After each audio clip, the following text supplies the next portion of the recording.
looking at the link between social and financial performance. And now there's a vast literature in that area. I mean, literally thousands of papers have been written on this. The vast majority of those papers show a positive relationship, not a negative relationship, between corporate responsibility, if you will, or better company behavior and profitability.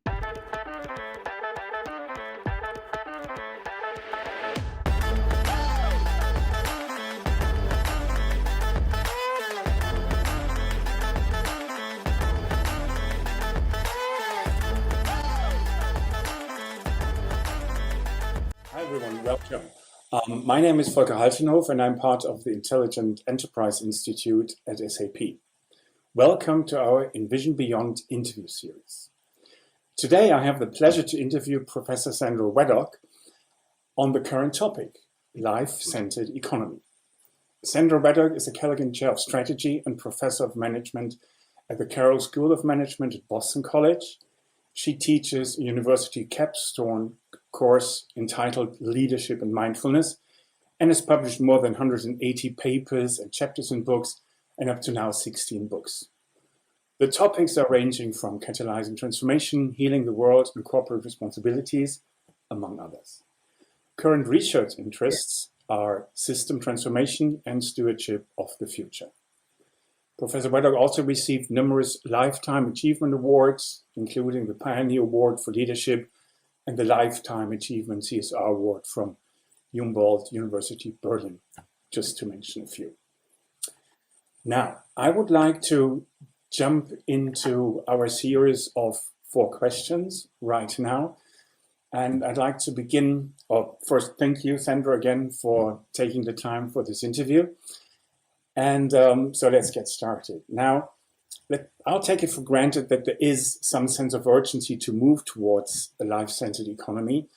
And we need a plan B since we have no planet B we can populate, right? So, in your opinion, what are the main steps to catalyze transformation towards a life-centered economy? Well, first of all, thank you for inviting me. I'm really honored to be here. I have a book coming out called Catalyzing Transformation that you mentioned earlier. It'll be out later this year. And in that book, I argue that there's, in a bunch of papers that I've written, I argue that there are a number of things that need to be taken into account if you're going to try to catalyze transformation. So there's a huge literature on system transformation. And there are many good papers and many good ideas, but there's not a lot of sort of specific steps that you can take. So what I'm trying to do here is offer some specific steps. So let's think about sort of 5 things you can think about as an overarching framework, 3 of which are really, really important. One is sort of the mindset that people have. What's the paradigm that you're holding? What's the understanding that you have about how the world works and how your business is supposed to operate in that world, and what kinds of things your business can and can't do in terms of meeting its business obligations, but also its social and ecological obligations. So that mindset, the systems theorist Donella Meadows told us, is the most important thing to get us to system change. But it's not enough. So as you're thinking about your company, or as we're thinking about sort of the nature of the economies that we exist in, which are subsets of our societies, which in turn are subsets of the natural environment, and we don't sometimes recognize that reality, we can think about how we define the purpose of the enterprise that we're interested in, whether it's an economy or whether in this case it's a business. And so how you define your purpose has been, in conventional economics, a lot of times thought about as maximizing profits or maximizing wealth or, maximizing growth. And those are some of the things that have led to what today is being called a polycrisis, intersection of multiple urgent crises that you kind of alluded to at the start of your question. So if you think about your purpose in these narrow economic terms only as profits, then you are going to do whatever it takes to make those profits. However, if you broaden out the sense of purpose of your company to thinking about what my colleagues Tom Donaldson and Jim Walsh called collective value, that is doing good in some way for the world that we live in. It is meeting the real needs of customers, meeting the real needs of other stakeholders, and doing that in a responsible way, including with respect to the natural environment and increasingly with respect to biodiversity as well, which is, of course, part of the natural environment. Then your purpose shifts in ways that allow you to think about these broader implications of sort of what's sometimes called stakeholder capitalism, but I would actually add in the stakeholder environmental capitalism. So purpose and the paradigm, what's your mindset that tells you how you relate to the world. And then, really importantly, performance metrics. These are P's, by the way, there's 5 of them. And 5 P's, 5 dimensions that we can think about if we think about changing systems. Performance metrics, any accountant will tell you, you get the behavior that you measure. So if you want to shift behavior, you're going to have to shift what it is you measure. If you're measuring only profits or shareholder wealth or share price or something along those lines, or GDP if you're an economy, then those are the activities that people are going to focus on, rightly, because that creates an ecosystem in which businesses exist. Which is why I think we'll talk about later why it's so hard for individual businesses to make the change. So take these 3 things together: purpose, performance metrics, and then the mindset or paradigm that you have. And they in turn influence the other 2 P's. One is the practices, which includes policies, processes, procedures, all the ways businesses enact their business model. How do you do business? How do you treat your customers? How do you develop your products? How do you treat nature? All of those kinds of questions get encompassed by that. And those come directly from the 3 overarching paradigm, purpose, and performance metrics P's. And they also influence the power structure and how you think about who has what resources, who has what power to make what decisions, and those kinds of things. And so that creates a kind of a system. So thinking about those first enables you to think about, okay, where does my business or my enterprise or my economy, whatever it might be, fit into this whole system. And then I talk about a process of, as you alluded to, of catalyzing change.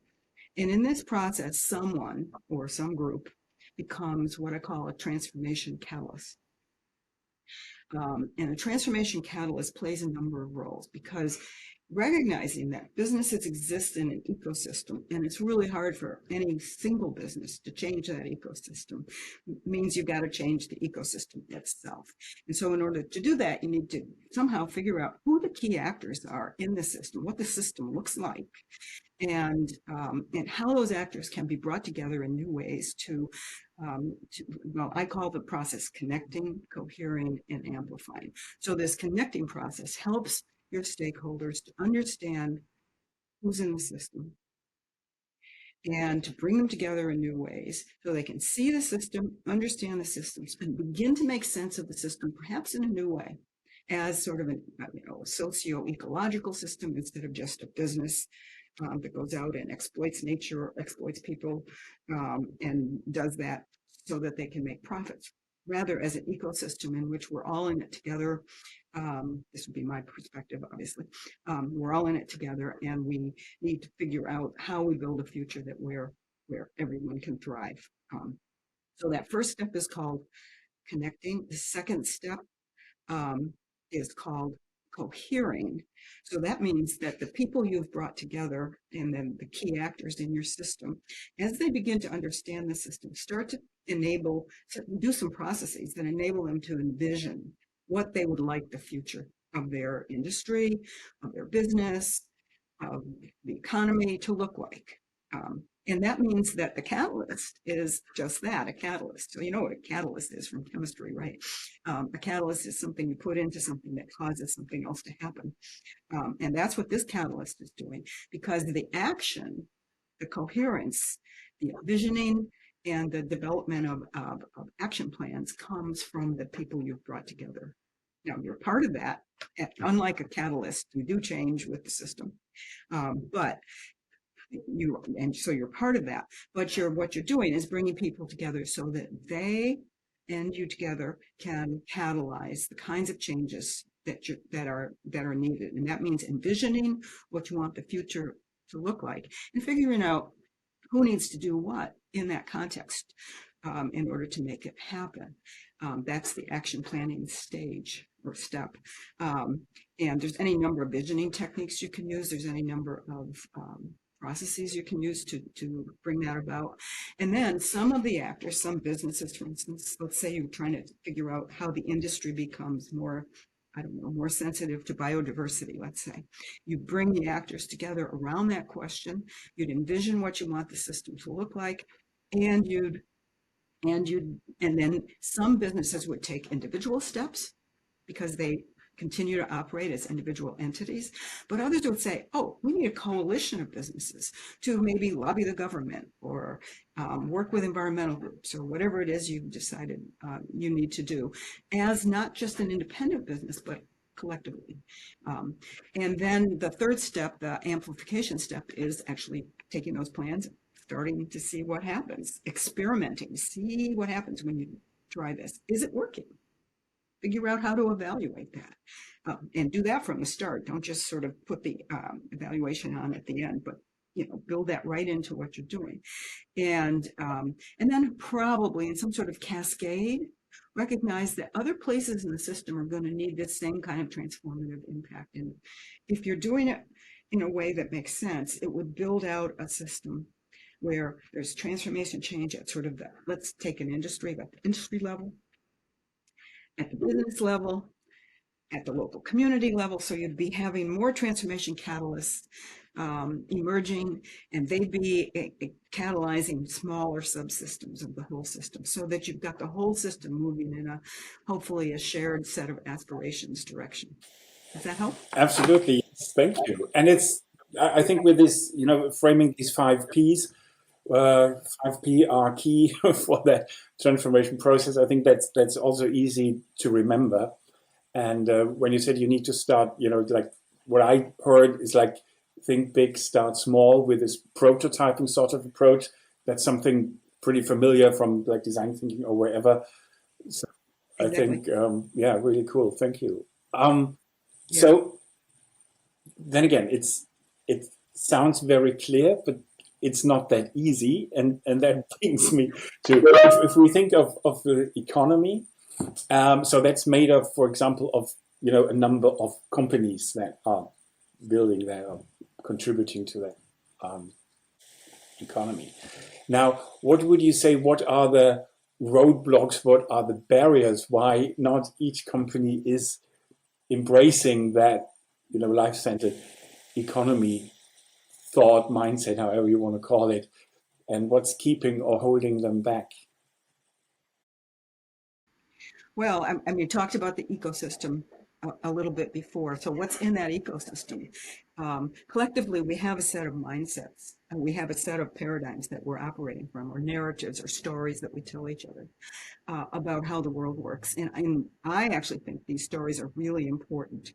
And one of the huge ones is that is the current economic paradigm, which has been developed and deliberately sort of put out there by economists and others for many years, including policymakers and businesses have bought into this logic. Now, think about what that economic narrative tells us. Humans are self-interested profit maximizers. Markets will solve all social problems without, by the way, the intervention of governments, which need to be hands-off, laissez-faire. Constant growth is both feasible and desirable, along with constant consumption on what we now know is a finite planet. Well, there's problems with any of those assumptions. Humans, yes, are sometimes selfish, but sometimes they're also caring and collaborative, and they work in collaboration and partnership with each other because they see that there is a common good, which the current economic system basically ignores, and that we all are part of that and need to be part of achieving that common good. Um, and companies fit into that. So that narrative is really part of the problem. There's another narrative, and it's human exceptionalism, which is, we're human. Technological progress will save us because we're so innovative. We're separate from nature. We don't depend on nature. You know what? Ecologically and from a web of nature perspective, that's just simply not true. We humans are part of nature. We are um, in, integrally and interdependently linked with nature. Everything we have, the computer that we're sitting in at the moment, our houses, the food we eat, all of that comes from nature. And we lose that, as my friend David Corton says, we forget that at our peril. And so we don't want to forget that. So those kinds of those narratives need to shift. So that's one huge barrier. The other is that that I mentioned before, the need to do to create not just one company acting. It's really hard for one company to do this. We have some examples of companies that are trying to move towards sustainability. For instance, and I'll pick out one that always seems to end up at the top of the list, and that's Unilever, which has been doing so for quite a number of years now. And yet the other companies have not necessarily followed. Now, lots of companies have sustainability plans these days. And in many ways, they're ahead of policymakers in terms of developing their understanding of the natural environment, because they know they depend on nature. They know they depend on their people and the goodwill of their people in order to keep the contributions coming from their employees and or their customers. They know that. But if they're under this pressure of constantly to maximize profitability or whatever that might mean, or to push for shareholder wealth, then it's very hard for an independent company to do that. And so that's why I suggest that industry associations, coalitions of companies can act with respect to dealing with both the regulatory environment and the sort of the consumer environment, to shift the narratives there, to shift the practices there in important ways. So doing it with others, not in collusion, but around issues of the greater good, will help companies to overcome some of those barriers. Further, sort of defining what that group of company means by creating their sense of collective value would be important. How do they define it? And how do the countries within which they're operating define it? Right now, the main metric for economies is GDP, which we all know is a measure of economic activity, whether that activity is beneficial or harmful. That's been known since GDP was first introduced. And it's not a measure of well-being. And yet a lot of sort of the logic these days is shifting towards an understanding of that what companies need to be generating and what governments need to be generating is well-being, and it's well-being of people, and it's the well-being of nature with which we're interdependent. Okay, so I understand it's quite a bit about the definition of value, as you said, and you also said that like currently there is a pressure for profit, which brings me to another alliteration in terms of your advice on how to balance profit and purpose. So if I like have purpose as a synonym for moving towards a life-centered approach, the well-being you mentioned, I know there's no what do you say, no silver bullet for it, but in the circumstances we are in, is there some advice in terms of balancing profit and purpose? Yeah, I mean, one of the assumptions that a lot of financial analysts and business people seem to make is that wow, if I do this sort of purpose-driven approach, I'm going to lose money. Yeah, or my performance will not be, my economic performance, financial performance will not be as good. One of my early lines of research was looking at the link between social and financial performance. And now there's a vast literature in that area. I mean, literally thousands of papers have been written on this. The vast majority of those papers show a positive relationship, not a negative relationship, between corporate responsibility, if you will, or better company behavior um, and profitability and shareholder wealth as well. So the underlying assumption, which is still really much in play, is that if I do this, I'm going to be at a competitive disadvantage. But the reality is the opposite.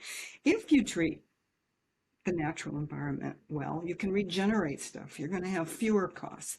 If you treat your stakeholders well, your customers, they're going to keep buying your products and services. If you treat your employees well, they will produce more for you. So these are positive implications of being more responsible. So it's again, it's a mindset, a paradigm shift that's needed here to really understand, oh, if I do things right, if I'm working towards the common good, all of my stakeholders will come along with me. My friend Ed Freeman, who's sort of the guru of stakeholder theory, has been talking about this for years. I add that the clear implication that you need to also work in harmony with the natural environment. And particularly of late, thinking about fostering the regenerative capacities and working within those regenerative capacities of nature and other species. Cool. So it's going away from that paradigm in terms it's either profit or purpose. As you mentioned, that there's enough literature on it in papers to say it can be a mutual benefit, to say a profit and purpose do not necessarily have to be contradictory, but they might even be beneficial. Yes, and so that's a mindset shift, and it's also putting well-being at the center. There's a lot of sort of at the economy level, there's a lot of activity these days around well-being economy, around, you've probably heard of donut economy, Kate Raworth's formulation of that, around life-centered economies. These are all aspects of sort of this same basic approach that you're calling life-centered economy. And so, really rethinking, why do we have economies? We don't have economies so that a few people can make a lot of money, actually. We have economies so that everyone can get the goods and services that they need to live and to live well, hopefully. And that there's an equity implication associated with that. If everyone, including non-human beings, other than humans, as they're being called these days, can thrive, and that requires a sort of major rethink of the purpose of the economy. And if that ecosystem around the purpose of the economy shifted, so that, for instance, instead of using GDP, which I already talked about as being flawed, we were using something like, I don't know, the OECD's well-being index, or the genuine progress indicator, which measures both the benefits and the costs of economic activity. A much broader metric. Then, we're going to respond accordingly. We as businesses, we as people, we in thinking about the distribution of wealth and who has what, all of that will shift. It's not easy to get there. I mean, that's why the catalysis process becomes really important, because policymakers don't necessarily think that way. Or not the nightly news. I listen every night to the news, and it's always, the stock market did this today or that today. Well, the stock market is only one measure of economic activity, and it doesn't measure general well-being particularly well. So. Yeah, and it is probably almost already the answer to my last question. And you mentioned the nature earlier during the interview. So the last question would be in terms of what is the role a company could play in creating a future where people, and then coming back to the theme, nature can flourish together? Yeah, as I just indicated, it's not a simple answer. And I do think it's got to do with working with others and really recognizing this broader sense of well-being, um, the need to foster life, not just wealth. Yeah. If you think about the origins of the word well-being and the word wealth, they have the same, they have the same origin. Wealth, well, whole, it's got to do with that sort of the integrity of the system and the well-being of people in the system. That was bringing back wealth to its original meaning of sort of prosperity for not just a few, but for everyone. So redefining those things, doing that in coalitions with other businesses who are like-minded, and there are many these days. If you take the companies that have put forward a sustainability agenda, I know you're in Germany, and many German companies already have this agenda well on their radar. So having those companies come forward with new ways of framing things and new ways of thinking about things, then people will begin, that language will begin to come down. Talking with the media, so this intelligent enterprise, talking with the media, getting them to reframe things so that it's not, they're talking about general well-being, not just the stock price on the nightly news. Working with government and policymakers to make sure that the regulations that affect businesses are broad enough that if a company's purpose is going to cause them for some reason to be at a competitive disadvantage and lose profits while they make this transition, and that's very feasible, that's very possible, then they're not punished for that. They have a regulatory environment that's actually pushing them towards that, and it supports that. Because it's not, in the end, it's not all about profits. In the end, it's all about understanding that we humans, in light of this poly crisis that we're facing, this intersecting array of really civilization threatening crises, need to work together to shift the system, to transform the system in such a way that the well-being of all, and I mean all, is taken into account. Cool. Hey, thank you so much. When you said talk to the media, perhaps, while we are doing this interview, we are creating media, and perhaps that can be a very, very, very small piece of the puzzle for the listeners to, get inspired and take a thought left and right and see what gets out of it. So from my side, thank you very much for taking the time and for joining today and for your sharing your really valuable insights. Thank you. It was a pleasure. Nice to talk with you. Likewise. And also thank you to the listeners of our conversation, of the conversation with Professor Sandra Waddock on the life-centered economy. If you would like to learn more about the Intelligent Enterprise Institute or life-centered economy, feel free to have a look at our Envision Beyond journal. Have a good rest of your day, and goodbye for now. Thank you. Thank you.